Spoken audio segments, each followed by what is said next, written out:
তুমি দিয়া নাগা বাসুর ঘরের বাতি নিভায়া। কে উঠাবে? খুব ক্যালি দেখিয়া বৈশা আছে।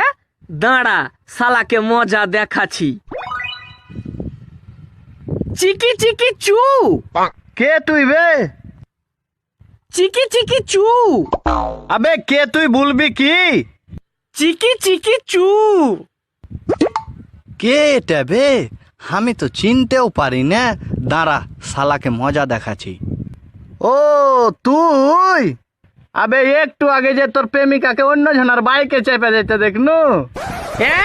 কুঠে দেখলি রে ভাই, কুঠে দেখলি? চিকি চিকি চু। আরে ভাই বল, কুঠে দেখলি বল। চিকি চিকি চু। এ ভাই তোর পায়ে পড়ছি, একবার বল তুই কুঠে দেখলি। আমি আর তোর সাথে কোনোদিনই আর কি করব না। চিকি চিকি চু।